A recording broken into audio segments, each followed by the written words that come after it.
Ab'iki gihe bakeneye ukuri kw'ijambo ry'Imana. Kurikira YouTube channel yacu umenye ukuri kwa Korani, Suna na Bibiliya. Erega kutamenya birica. Kurikira ibiganiro byacu, kanda like, ukore subscribe ndetse ukore share kugira ngo ubisangize abandi. Muraho neza, turagarutse nanone kuri ku muyoboro w'ivugabutumwa witwa God's Kingdom TV-R, umuyoboro ugamije kwiga ibyanditswe kugira ngo nitumara kumenya ukuri kutubature nk'uko Yesu yabivuze mu gitabo cya Yohana igice cya 8 umurongo wa 31 na 32. Iyi mirongo ndumva twarayibonye dukoresheje Bibiliya ntagatifu, ndabona ariyo ibonetse bugufi. Turabona ko muri Yohana igice cya 8 umurongo wa 31 n'uwa 32 haravuga ngo nuko Yesu abwira Abayahudi bari baramwemeye ati nimukomera ku ijambo ryanjye muzaba mubaye abigishwa banjye by'ukuri kandi muzamenya ukuri maze ukuri kubahe kwigenga, cyangwa se muri Bibiliya yera dukoresha kuzababatura. Kuri kuzababatura mu Cyongereza it is about being set free. Ukabaturwa mu bubata bw'ibintu bitandukanye, hari inyigisho z'ibinyoma, hari ibyaha, ibyo byose birabata kandi iyo umuntu yabaswe nabyo ntabwo bitanga umusaruro. Rero mu kiganiro gishize twaganiriye ku bintu bitandukanye tugaragaza uburyo byavuzwe na Sege mu kiganiro yakoze kuri Dawa Rwanda TV kivuga ngo wari uzi aho Bibiliya yavuye. Kurani se yo inkomoko yayo urayizi, aho yari yavuze ko ibitabo bizwi byemerwa na Islam ari 4 ari byo Tora, Zabur, Injil na Kurani. Nk'uko twabonye ko muri Korani sura ya 53 niba nibuka neza, sura ya 21 aya 45 havugwamo umuhanuzi Yesaya, ariko by'umwihariko ijambo rikoreshwa mu Cyarabu rikaba Dhul-Kifl, kandi uwo Dhul-Kifl akongera kuvugwaho muri sura ya 38 aya ya 48. Twabonye neza yuko uyu mumenyi wa Islam witwa Hilary Khan yavuze ko uyu Dhul-Kifl ari umuhanuzi Yesaya cyangwa se Isaiah mu Cyongereza. Twajya kuri Wikipedia tukabona yuko bavuga yuko muri Bibiliya y'Igiheburayo harimo amazina atandukanye, ariko by'umwihariko abenshi bakaba bahuriza ku kuba yaba ari Ezekiel. Ikindi ni uko murabibona ko hejuru tugiye kuri Wikipedia baratwereka yuko uyu Dhul-Kifl ari muhanuzi muri Islam. Byumvikana ko uyu muhanuzi abamenyi ba Islam benshi bemera yuko yaba ari Ezekiel cyangwa se Yesaya. Twanaje no kubona muri hadith Sahih al-Buhari aho bivugwa neza yuko ibiranga Muhammadi byavuzwe mu gitabo cya Yesaya igice cya 42 umurongo wa 1 kugera ku wa 4. So twibaza niba ibisega avuga abikora nkana cyangwa se ari ikibazo cy'ubumenyi buke, kubera yuko dukurikije abasangirangendo ba mbere b'intumwa Muhammadi bavuze ibi bitandukanye. Hari ibitabo byinshi bagiye bavugaho biri muri Bibiliya, ngira ngo tugiye kureba dukoze ubushakashatsi muri hadisi z'Icyongereza nako z'Icyarabu, dusangamo ko n'abahanuzi ba Yeremiya, ba Daniyeli, ba Hoseya n'abandi batandukanye bavuzwemo. Uwitwa Yona yavuzwemo, ni nayo mpamvu hano muri Korani habamo igice cyitwa Yunus. Ibi byose sinzi niba ari ikibazo cy'uko Sege yaba atabizi cyangwa ari ikibazo cy'ubumenyi buke, ariko ibyo biratubwira ko ari inshingano zacu niba uri umuyisilamu cyangwa umukristo, ni inshingano yawe yo gutega amatwi ibyo wigishwa, ukanajya kugenzura yuko ibyo wigishwa ari ukuri. Iyo turebye nko muri bibiliya dusanga hari amagambo Yesu yavuze ah, igihe yaganiraga na Yohana. Igihe yaganiraga na Yohana, ah, mu byahishuwe, mu gitabo byahishuwe, yavuze ko ab'i Beroya bo ngo bari beza kuko babashaga kugenzura ibyo bigishwa, um, baka bakagenzura ko ibyo bigishwa ari ukuri koko kw'ibyanditswe. Nka hano nitureba mu byakozwe n'intumwa igice cya 17 umurongo wa 10, baravuga ngo uwo mwanya muri iryo joro bene data bohereza Pawulo na Sila i Beroya, basohoyeyo binjira mu isinagogi y'abayuda. Ariko abayuda b'i Tesalonike bamenye yuko ijambo ry'Imana rivugwa na Pawulo i Beroya, nabo naho bajyayo boshya rubanda barababangisha.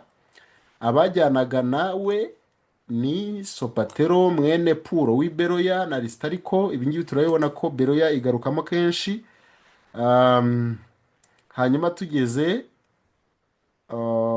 hano ku murongo wa 11 w'igice cya 17, ngo ariko abo bo bari beza kuruta ab'i Tesalonike, kuko bakiranye ijambo ry'Imana umutima ukunze, bashaka mu byanditswe iminsi yose kugira ngo bamenye yuko ibyo bababwiye ari iby'ukuri koko. Aha rero murabona neza yuko kuba Kristo, Bibiliya itubwira neza yuko ari inshingano zacu kugenzura yuko ibyo twigishwa n'abantu abo ari bo bose, yaba pasiteri, yaba shehe, yaba undi muntu wese, yaba uza avuga ko ari umuhanuzi, dufite inshingano zo kugenzura yuko ibyo twigisha bijyanye n'iby'ijambo ry'Imana rivuga, bijyanye n'iby'ibyanditswe bivuga.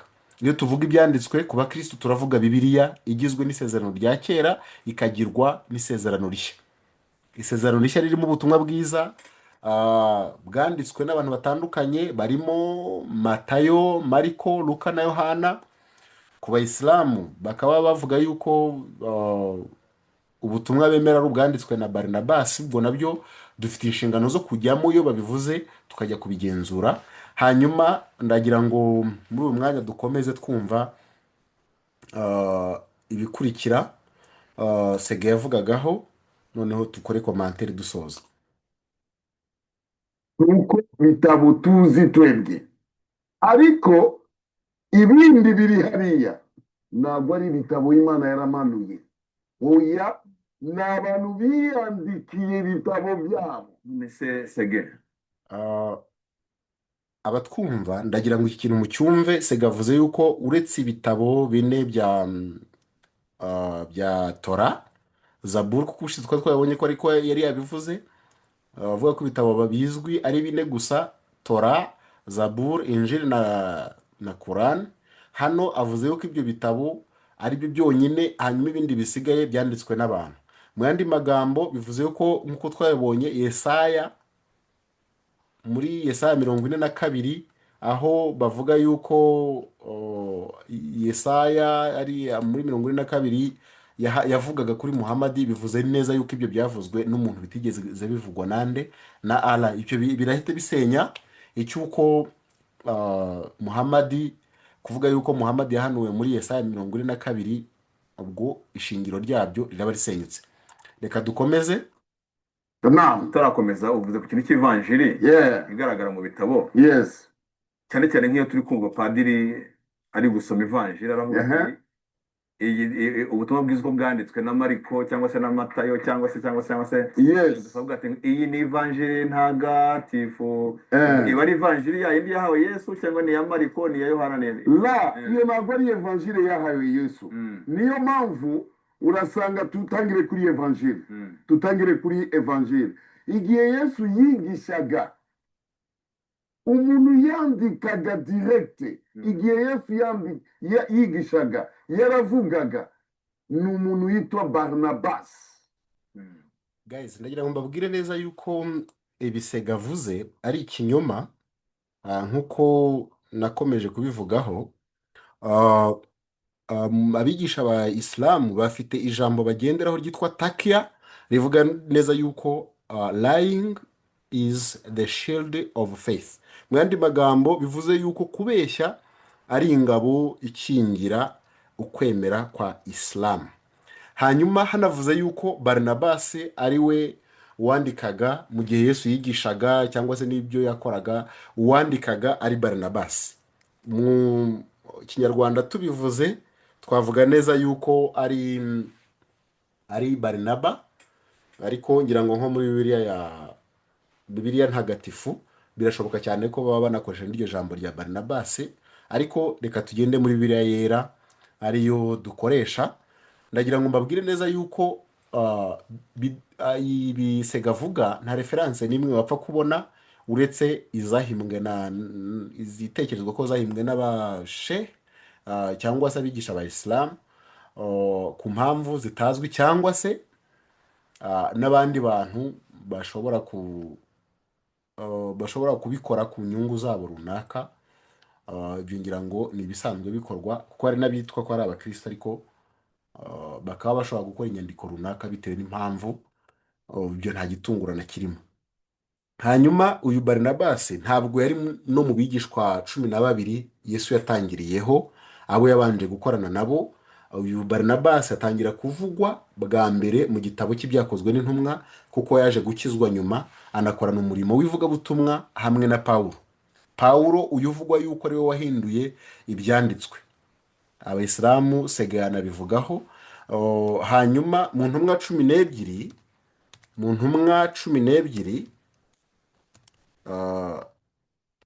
muri bibiliya intumwa 12 Yesu yarobanuye, ntabwo uyu barinabasi arimo. Iyo turebye muri Matayo igice cya 10 umurongo wa 32, reka nkore zoom kugira ngo mubashe kubibona. Matayo igice cya 10 umurongo wa 2, haravuga ngo amazina y'intumwa 12 naya. Murabibonamo hano, zoom nakoze ngira ngo ushobora kuba yatuma hari ibyo mutabasha kubona. Ndibwira ko gutya bigaragara. Amazina y'intumwa 12 naya. Uwa mbere ni Simoni witwaga Petero, na Andereya mwene se, na Yakobo mwene Zebedayo, na Yohana mwene se. Umurongo wa 3 w'icyo gice cya 10 ukavuga ngo na Filipo na Barutolomayo na Toma na Matayo umukoresha w'ikoro, na Yakobo mwene Alufayo na Tadayo na Simone Zelote na Yuda Isikariota ari we wamugambaniye. Nk'uko mubibona, umurongo wa 14 uravuga ngo atoranyamo 12 bo kubana nawe ngo abone uko ajya batuma kubwiriza abantu ubutumwa. Niyo twagaruka mo hano muri Mariko igice cya 3 umurongo wa 16, nuko atoranya abo 12, Simoni amwita Petero, na Yakobo mwene Zebedayo, na Yohana mwene se wa Yakobo nabo abita Boanerge, risobanurwa ngo abana b'inkuba, na Andereya na Filipo na Barutolomayo na Matayo na Toma na Yakobo mwene Alufayo na Tadayo na Simone Zelote na Yuda Isikariota ari we wamugambaniye. Murabona ko mu butumwa butandukanye niyo wajya muri Luka, intumwa 12 Yesu yatangiranye nazo, ntabwo barinabasi arimo cyangwa se barinaba. So tujyana kukwibaza ngo sege iyo yavuze yuko barinabasi ari we wandikaga ubutumwa bwiza, wandikaga ibyo Yesu yavugaga, ahangaha ibyakozwe muri iki gihe barinabasi yabyanditse ate?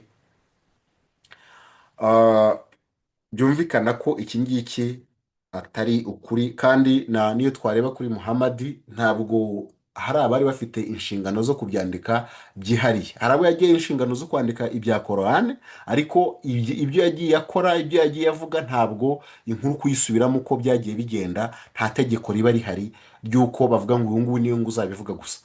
Yesu yari afite izi ntumwa 12, hari nyinshi zabashije kwandika zivuga ibyo yakoze. Muri bo harimo uwitwa uyu Petero, afite urwandiko yanditse.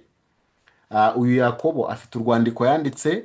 Yohana hari ubutumwa bwiza bwanditswe nawe. Ari nayo mpamvu kubera ko uyu nguyu yakundaga ah, guhabwa affection, kugira affection ayihawe na Yesu. Afite igitabo cye ubutumwa yavuzeho yibanze cyane ku rukundo rwa Yesu, urwo yakunze abantu. niyo mpamvu nko mu gice cya gatatu avuga ngo yemwe abarushye n'abaremerewe muze musange, ndabaruhura. soreho gatoya murambabarira nari nibeshye. Mu gice cya gatatu umurongo wa 16 baravuga ngo kuko Imana yakunze abari mu isi byatumye itanga umwana we w'ikinege kugira ngo umwizera wese atarimbuka ahubwo ahabwe ubugingo buhoraho. Rero Yesu, uyu Yohana yagarutse cyane ku nyigisho y'urukundo, niyo yagiye avugaho, bivugaho henshi. niyo mpamvu dusanga hari aho avuga ngo nimukundana nibwo bazamenya ko muri abigishwa banjye nyakuri. So iyo Sege avuze aya magambo akavuga yuko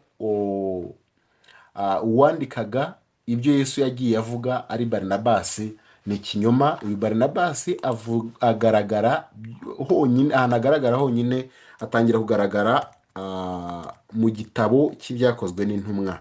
Barinaba, tugiye gukora search, kuri ubushakashatsi muri Bibiliya turabona neza yuko atangira kuvugwa mu gitabo cy'ibyakozwe n'intumwa.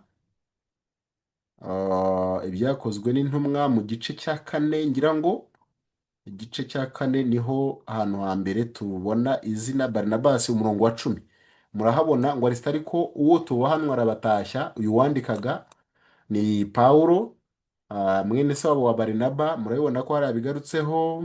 hanyuma mu byakozwe n'intumwa igice cya 4 ndavuzeho, byakozwe n'intumwa 13. Okay.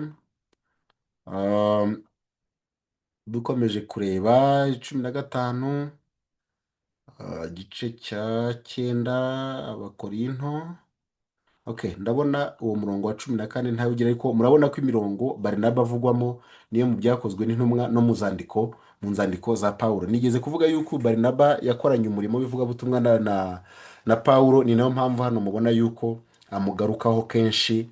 So umurimo bakoranye n'ibyo bavuze bigomba kuba bimwe. Iyo bitandukanye, authenticité, ukuri kw'ibyo bintu gushidikanywaho. ni nayo mpamvu buriya butumwa bugaragara ko bwitirirwa Barinabasi bushidikanywaho, bityo bukaba butaremewe kujya mu bitabo bya Bibiliya, kubera yuko bitandukanye n'iby'abandi babanye na Yesu cyangwa abandi babanye nawe. ni bitandukanye cyane. Matayo twamubonye ko ari mu ntumwa 12, Yohana ari mu ntumwa 12. abo ngabo nibo banditse ubutumwa bwiza. hazamo uyu Mariko bivugwa yuko yari aziranye cyane na Yakobo,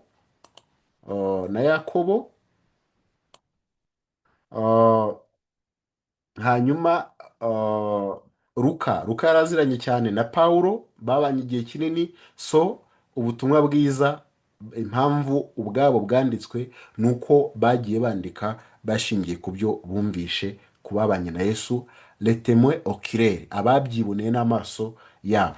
niyo mpamvu nk'iyo tugiye mu rwandiko rwa Yohana, urwandiko rwa Yohana igice cya urwandiko rwa Yohana, muranyihanganira gatoya nkore iyo search. Yohana, urwandiko rwa mbere rwa Yohana, ntacyo, reka ndebe ko hano dushobora gusoma igice cyose. hano ndabona batabiduhaye, muranyihanganiraho gatoya. urwandiko rwa mbere rwa Yohana, Yohana yandika avuga yuko yandika avuga ngo uwo twiboneye n'amaso yacu, amaso yacu akamukoraho.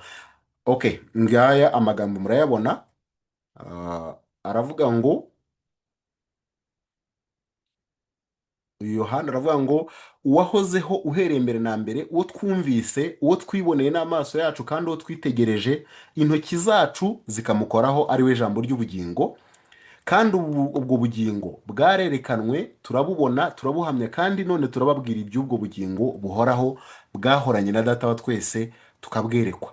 ibyo twabonye tukabyumva nibyo tubabwira kugira ngo namwe mufatanye natwe, kuko ubwacu dufatanije na data wa twese n'umwana we Yesu Kristo. Ibyo nibyo tubandikiye kugira ngo umunezero wanyu ube mwinshi. Ubu nibwo butumwa twumvise buvuye kuri we, tukabubabwira yuko Imana ari umucyo kandi ko muri yo hatari umwijima na muke. Nituvuga yuko dufatanije nayo tukagendera mu mwijima, tuba tubeshye tudakurikiza ukuri. Ariko rero iyo tugendeye mu mucyo nk'uko nayo iri mu mucyo, tuba dufatanije ubwacu, kandi amaraso ya Yesu umwana wayo atwezaho ibyaha byose. Nituvuga yuko ari nta cyaha dufite, tuba twishutse ukuri kuba kutari muri twe. Ariko nitwatura ibyaha byacu, niyo yo kwizerwa kandi ikiranukira kutubabarira ibyaha byacu no kutwezaho gukiranirwa kose. Nituvuga yuko ari nta cyaha twakoze, tuba tuyise umunyabinyoma, kandi n'ijambo ryayo ntiriba riri muri twe. Nk'uko mubibona hano, Yohana aravuga ngo uwo twiboneye n'amaso yacu, uwo twumvise, bivuze ko abivuga nka temwe okirere. Ni uwari uhari, wabonye Yesu akiza abarwayi, wabonye Yesu azura abapfuye. Uyu Yohana ubivuga ni Yohana wabonye Yesu akiza abantu barwaye malariya. Ni Yohana wabonye Yesu agendera hejuru y'amazi y'inyanja. Ni Yohana wabonye Yesu mu mbaraga ze zose. Ni Yohana wabonye ubushobozi bwa Kristo, abibona n'amaso ye. Ku buryo bitangaje kumva umuntu ashobora kwizera umuntu waje nyuma y'imyaka 600 akahakana ko Yesu yapfuye, agahakana ko Yesu atari Imana. Ni inshingano zacu kugenzura mu byanditswe kugira ngo tumenye ukuri, kuko ukuri ariko kuzagira gute, kuzatubatura. Uyu Yesu uvugwamo hano, aba bamuvuze baravuga ngo uko yari ari ejo n'uyu munsi niko ari, kandi niko azahora iteka ryose. Yesu udahinduka, Yesu utarapfuye. No muri Islamu ndagira ngo mbabwire neza yuko ariyo mpamvu handitswe neza yuko Yesu yagiye mu ijuru n'uyu munsi agize gute, aracyariho, ni muzima. Ndetse ubutware, reka tugendere ku cyo abayisilamu bavuga yuko ubutware n'ubushobozi yari afite yabuhawe na Allah. Fine. Nyuma y'imyaka 200 nta hantu hamwe tubona Korani ivuga yuko Allah yamwambuye ubwo bubasha. Bivuze ngo ubutware bwo gukiza abarwayi Yesu aracyabufite. Ubutware n'ubushobozi byo kuzura abapfuye Yesu aracyabifite. Ukwiriye kubyibazaho niba ufite ubushake bwo kurushaho kumenya Imana. Ubutware bwo kwirukana abadayimoni Yesu aracyabufite n'uyu munsi, kuko ntaho Korani ivuga neza ivuga ngo Allah yamwambuye ubwo butware. Nyuma y'imyaka 2000 kandi azagaruka aje kwima ingoma no gutegeka. Niko Sunna na Korani bivuga. Korani ivuga neza yuko he is the knowledge of the hour. Bivuze neza yuko ari uzagaruka nk'umutware w'isi utegeka isi yose, kandi ari uzacira imanza abari mu isi. Is the true judge. So ni inshingano zawe kumumenya, ukamenya ibyo yigishije kugira ngo ubigendere, kuko nutabigenderaho urubanza ruzagutsinda. Reka twumve gatoya icyo Sega avuga, kandi agira ngo mbabwire neza yuko abaduteza amatwi, abateza amatwi umuyoboro wivuga butumwa, ni inshingano yawe gutega amatwi buri kantu abakwigisha bavuze, ukagenzura ko ibyo bavuga ari ukuri. Kumve Sega. Uwo Barnaba niwe muntu yandikaga direct ibintu Yesu yavugaga. nawe ari muri Bibiliya se Barnaba? Nawe ari he? ntabwo ari. Guys, ndagira ngo iki kintu mucyumve. Avuze ko hano Sege abajijwe niba Barnaba avugwa muri Bibiliya, arabihakanye. Kandi imirongo twabonye ivuga kuri Barnaba simo hano twayibonye ni myinshi. Ni imirongo myinshi twayibonye mu byakozwe n'intumwa, twayibonye mu nzandiko zande za Paulo zitandukanye. So kuvuga ko atavugwa muri Bibiliya, iki ni kinyoma, ni ibintu mwese mubasha kwibonera. Aha turabona ko ari Barnaba, aha turabona ko ari Barnaba agarukaho kenshi. Aha Barnaba avugwaho muri Antiokia, iyi muri Korowani bakoresha Antakia, sura ya 36 aya ya 14 katubwira ko hari intumwa zigera kuri 3 zoherejweyo. Hanyuma habanje koherezweyo ngo 2, hanyuma batazemeye Allah ngo yohereze ya 3. Muri izo ntumwa harimo Simon Pierre, uriya Simoni Petero twabonye, hakabamo uwitwa Nyirango Andereya, hakabamo n'uyu witwa Paulo. Mu Cyarabu bagakoresha ijambo izina ryitwa Bulus. Ariko iyo tugiye kureba mu bisobanuro bya Korani basobanura neza yuko ari Paul. So iki ni ikinyoma kindi sege avuze bishobora guterwa n'ubumenyi buke cyangwa se kubikora nkana akoresheje bwa buryo bwa takiya twabonye isilamu ikoresha. hari evanjile yitwa evanjile de Barnaba, ntabwo yiswe evanjile selo Barnaba oya, ariko ima evanjile yindi selo Mathieu, selo Mathieu ni ukuvuga biterwa na Matayo uko yumvaga uko yakurikiranaga. iyo ujya gusoma kuri titire y'ivanjiri itangira aravuga ngo Evanjile selon Matthieu, ivanjiri yanditswe na Mariko cyangwa se ivanjiri yanditswe. aha naho ndagira ngo iki kintu mucyumve neza. Iyo tuvuze ngo ubutumwa bwiza impamvu tuvuga ngo ubutumwa bwiza uko bwanditswe aha ku bayisilamu ntabwo musobanukiwe ijambo injili cyangwa se evanjiri icyo rivuze. Ubutumwa bwiza ku bakristo, ubutumwa bwiza twahawe ni Kristo Yesu wenyine, ni ukuza kwa Kristo aje kuducungura. Ubutumwa bwiza abisirayeli bari bategereje ni agakiza bari bategereje gaturuka ku Mana kabonerwa muri Mesiya ari we Yesu Kristo. Niyo mpamvu Matayo yavuga ni ubutumwa bwiza uko bwanditswe na Matayo. Mu yandi magambo arimo aravuga ibijyanye n'inkuru za Yesu nuko aje gucungura abantu, ariko akabivugwa akurikije uko yagize gute yabyumvisha. Ni ukuvuga Matayo arasa n'ubwiriza, ni ubutumwa bwiza uko bwanditswe. So icyo nta kibazo kirimo, kuko ubutumwa bwiza bwacu ni Kristo Yesu, niwe jambo ry'ukuri ridahinduka. Yesu Kristo niwe butumwa bwiza budahinduka. Niyo mpamvu Allah yagerageje gufata ayo magambo, avuga ko amagambo yadahinduka muri Korani, ibyo muzabibonamo. Yesu niwe udahinduka, ibindi bitabo byose birahinduka. Korani yarahindutse, Bibiliya nayo ishobora guhinduka. Uyu munsi abatinganyi batangiye kwandika Bibiliya yabo bagira amagambo amwe namwe bahinduramo, nk'uko nabibabwiye ubushize muri mpereye kuri icyo ngicyo. Iyo tuvuga Bibiliya yitwa King James Version, ni ukuvuga Bibiliya yahinduwe n'Abongereza, n'umwami w'Ubwongereza witwa James. Iyo Bibiliya uyu munsi abatinganyi bakoze indi itandukanye nayo ho gatoya mu magambo, yitwa Queen James Version, ni ikoreshwa n'abatinganyi. Ugiye kuri search wabibona. Hanyuma iyo icyahinduwemo naho bavuga neza ku butinganyi mu gihe cya Loti, aho bashatse kuryamana n'abagabo bari baje kwa Loti, abamarayika. Hanyuma Loti arababwira ngo mwaba mugiye gukora icyaha gikomeye cyane, aho kugira ngo mubigenze mucyo reka mbahe abakobwa banjye bo muryamana nabo. Barahakana. Hanyuma icyo gihe muri Bibiliya y'abatinganyi, aho kwandika ko icyaha bari bagiye gukora ari uko bari bagiye kuryamana n'abagabo ku bagabo, bagiye gutinga abo bagabo bagenzi babo, abatinganyi bo barahinduye bashyiramo ko ari icyaha bakoze ari uko bari bagiye gufata ku ngufu, raping. Murabyumva ko naho kantu gato gahindukamo, ariko ntabwo bivuze ko Bibiliya original yagize gute yahindutse. Manuscript, inyandiko za mbere z'ibanze za Bibiliya zirahari, ntizijya zihinduka. Ibindi bikorwa ni uguhindura bashyira mu ndimi z'amahanga.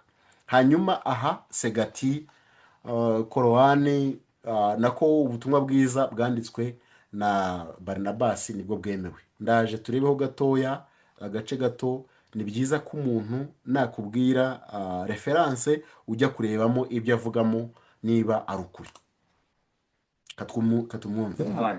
Barnaba yambitswe Evanjile de ya Barnaba, ntabwo ari selo. Aha mubyumve neza yuko niba ari ubutumwa bwiza bwa Barnaba, mu yandi magambo ni nko kuvuga neza yuko Barnaba ari we ugiye kuba ubutumwa bwiza, kuko mu myumvire y'ubukristo ni uko ubutumwa bwiza twazaniwe ni Kristo Yesu. Kuri twe Yesu Kristo niwe butumwa bwiza twaboneye, kuko niwe mahoro yacu. Bibiliya iravuga ngo naza ngo azagira gute, Yesu namara kuza ngo azabwira imbohe ko zibohowe, abwira abarushye ko bagize gute baruhutse, abari mu nzu z'imbohe anabwiriza ubutumwa bwiza abakene. Yesu Kristo niwe butumwa bwiza. ntabwo ubutumwa bwiza ari igitabo, ntabwo twizera imana kubera igitabo, ahubwo twizera imana kuko yagize gute, yatwihishuriye. ishingiro ry'ubukristo naho riri. selon ni ijambo y'igifaransa, donc bireba ko ikindi yakurikiranaga akabyumva, ariko evanjile selon nuko bisobanura. Ariko ya Barnaba, uyu muntu yari kumwe, none se ivanjiri ya Barnaba muri Bibiliya irimo? barayikuye, ntabwo bashaka no kubyumva Kubera iki? kubera ifite ukuri, iratandukana n'izi ngizi z'abamatayo. Guys, aha Sege avuze yuko iyi evanjile ariyo ivuga ukuri. Ubu rero tugiye kugira gute, tugiye kuyishaka tugiye kujya muri Google, dushake gospel of Barnabas. Nababwiye yuko ari inshingano zacu gushakisha, ntitubwirwe ngo tugende buhumyi cyangwa se tugire blind faith. ni inshingano zawe, nk'uko mubibonamo hano. Nidukora search, dukoze search, aha murabona ko ngiye gushakira kuri website yitwa islamicbulletin.org, bivuze ko ari abayisilamu. Nimaklika tugiye gushaka ubwo butumwa bwiza. Ngibi hano murabibona, the gospel of Barnabas. Hanyuma tumanuke, nitureba hano muri table of contents, murabona ko hano baravuga the gospel of Jesus, aha bakavuga the gospel of Barnabas. Hanyuma aha ko bavuze gospel of Jesus, hano bakavuga ya Barnabas, ntibitandukanye. Wowe ufite inshingano zo kubisoma. Aha harimo kutivuguruza. ngira ngo abakora mu iperereza, kimwe mu bintu ureba ko umuntu avugisha ukuri, ureba consistency, kudahinduranya amagambo, kutivuguruza mu byo avuga. Ahangaha duhereye kuri iki, niyo wahera muri table of contents, hamwe bavuze gospel of Jesus, ahangaha gospel of Barnabas. Hanyuma nitugendamo hano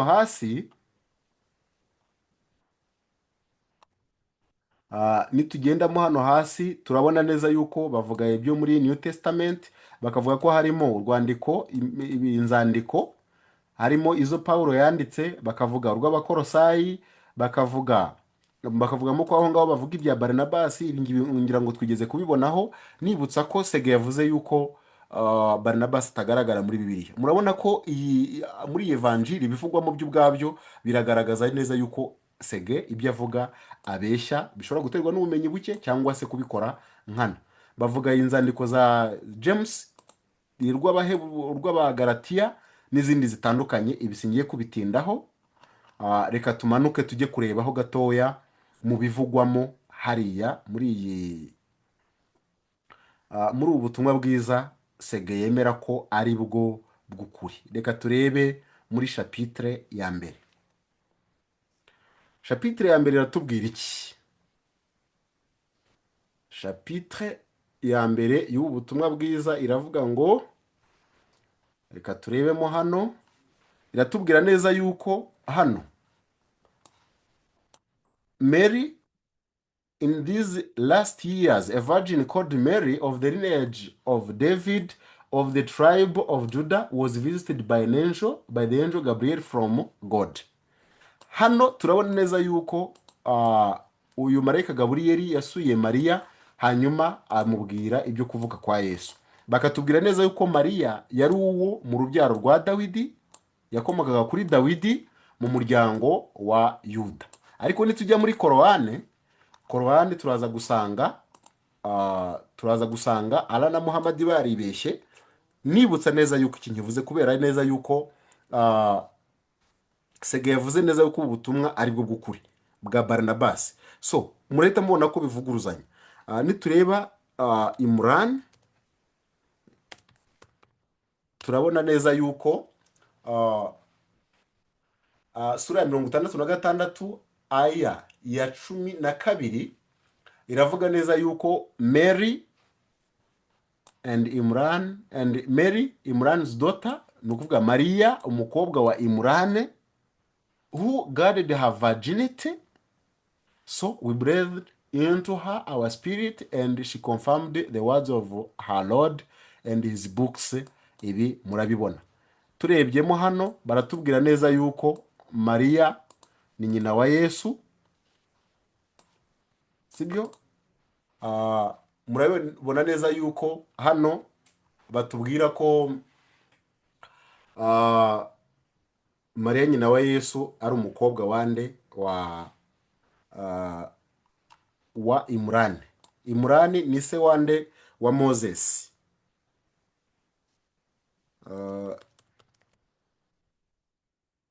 Sister of Aaron. Dukoze ubushakashatsi turabona ko sura ya 19 aya 28 ivuga neza yuko Mariya ari inde, ari nyina, ari mushiki wa Aroni. Aroni yavukanaga nande na Moses. Murabibona ko tugiye kwahira ari endekane hano turabibona baravuga ngo then we brought him the baby to her people, carrying him. They said, "Oh Mary, indeed you have brought a thing fariya, O sister of Harun." Murabona ko Mariya baramwita ko ari mushiki wande wa Haruna. Biriya byashyizwe mu hagati ngo not the brother of Moses. Ibi ntabwo ari ukuri, tujya mu bushakashatsi bundi tuzabibona, ariko n'umurongo twabonye hariya tuzabivuga. By the way, ndagira ngo mbabwire neza yuko uyu Aroni, uyu Imurani uvugwa hano, Korani yibeshye neza kuri aya magambo. Ntabwo se wa Mose yitwaga Imurani, ahubwo yitwa Amuramu.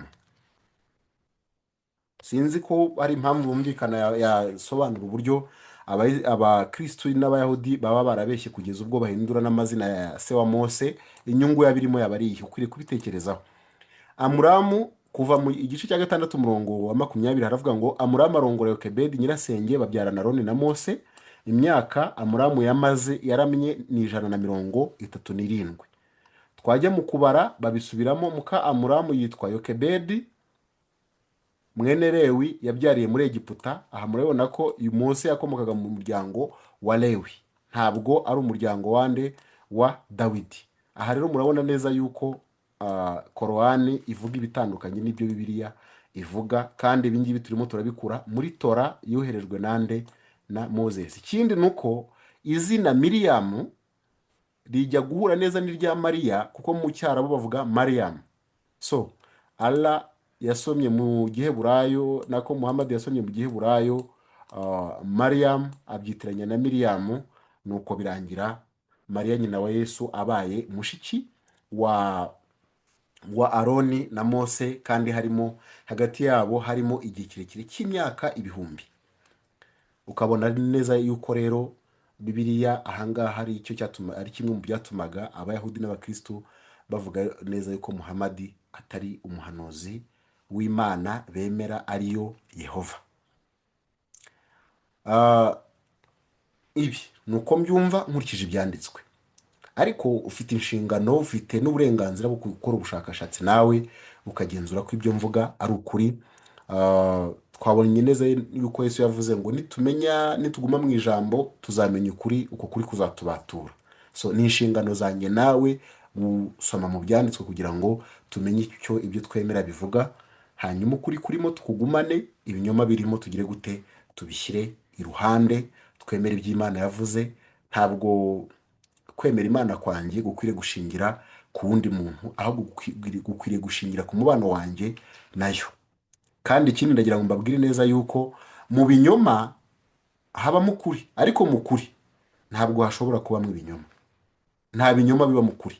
Mukomeze kugira ibihe byiza, ndabakunda. Mukomeze gukanda subscribe kuri channel yacu, like n'ibindi, munasangiza n'ibiganiro kugira ngo ubutumwa bwiza bugere kuri benshi bamenye ukuri. Dutanga facts, Imana ibahe umugisha. Ab'iki gihe bakeneye ukuri kw'ijambo ry'Imana. Kurikira YouTube channel yacu umenye ukuri kwa Korani, Sunna na Bibiliya. Erega kutamenya birica. Kurikira ibiganiro byacu, kanda like, ukore subscribe ndetse ukore share kugira ngo ubisangize abandi.